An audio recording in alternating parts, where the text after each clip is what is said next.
is a very vital topic you don't just want to discuss without having a full and appropriate knowledge of what you want to say.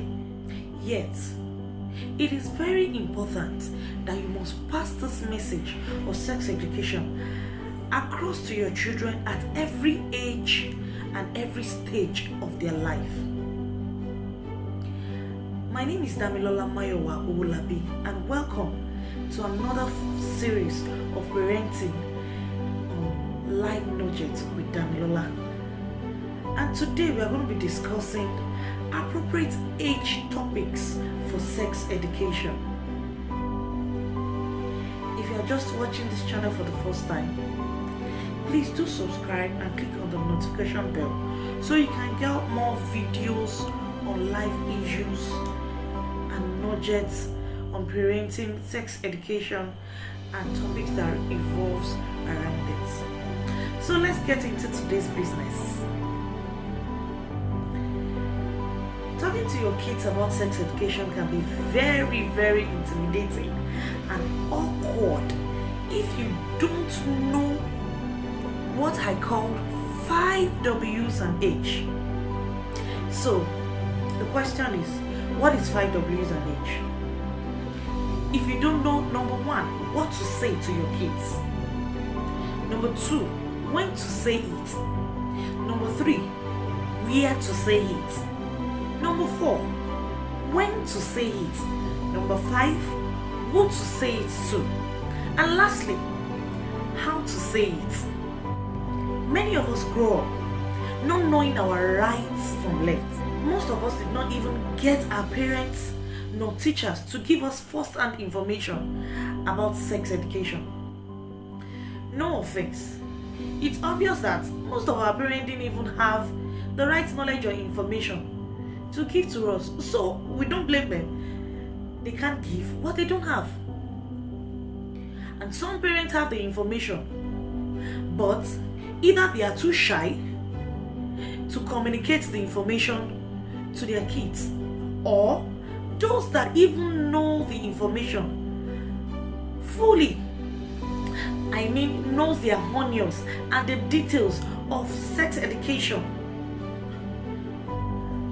preach it or transfer the information to their kids in fear. I know some of us can relate. So your first time of menstruating and your mom tells you, meaning you are now a full-blown woman, and from now no man must touch you. If any man touch you, trust me, you are pregnant. I guess we are thinking about it and we are laughing where we are right now. We get that a lot. Those were the kind of first information that was passed through to us by our parents while growing up. And so many of us lived in fear and ignorance, and it pushed us to do many things we were not supposed to do because we were not given right and adequate information about sex education. Sex education is not just about sex. It does not evolve around sex alone. It's about the message we pass across, the daily life and stages of our children growing, dealing with their emotions. Can you relate to your first crush? Can you relate to, as a parent, can you relate to how you handle the emotions or your emotions the first time you crushed on a girl or the first time you crushed on a boy? I'm telling you, the memory is flushing right now. And anytime I remember, I laugh at myself. What a world. So, sex education deals with the children's emotions, the children's psychology, the children's social well-being, and so on. So today, we want to sensitize ourselves as parents on how to teach our children sex education the right way. Studies have shown to us that parents are the number one first greatest influence to kids' sexual decision making, seconded by teachers.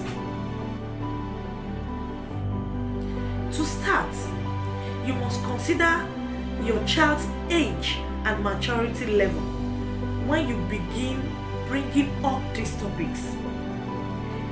You should not just bring up a topic and start discussing it without considering the age, the level, and if this child memory or even age and status can carry what you are saying as at that time, or if the child can even relate or understand the information you are trying to disseminate. So it is very important to know that there are different topics of sex education for different stages and different age. So let's get into it.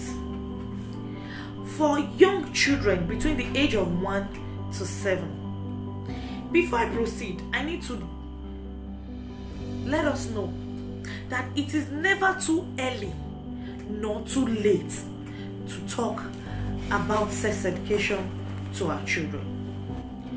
For young children at the age of 1 to 7, number 1, you might want to focus on teaching about private and public body parts, but using the correct term for each body part.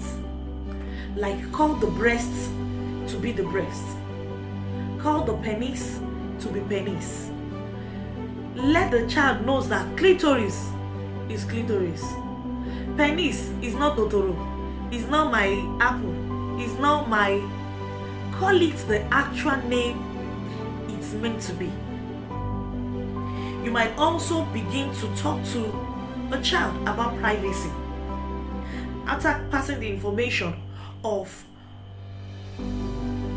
knowing the body type, the private and the public.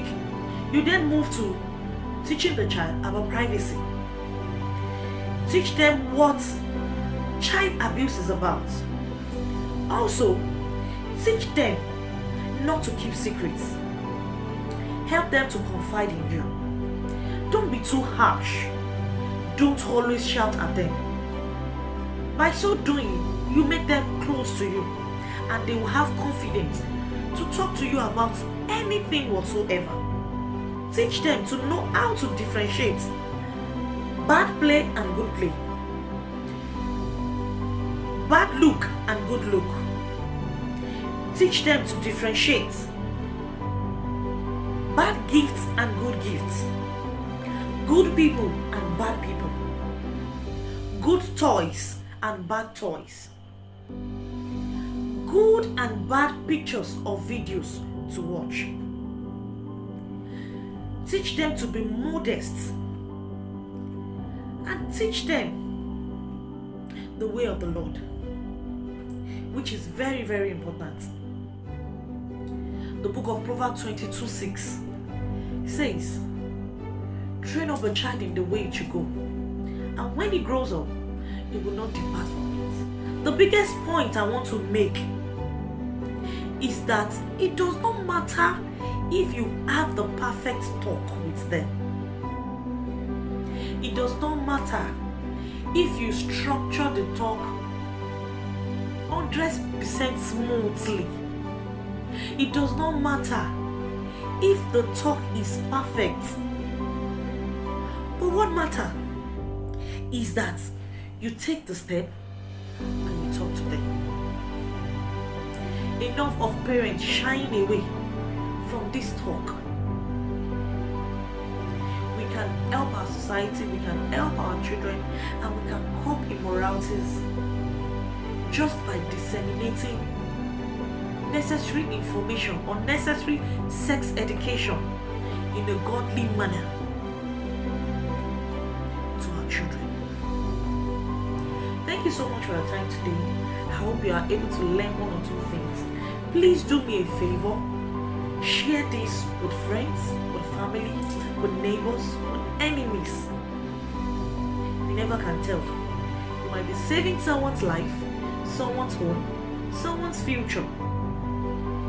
Thank you once again for your time. God bless you. Please do well to subscribe and click on the notification bell so you will see many of my godly videos coming up next. Thank you and bye.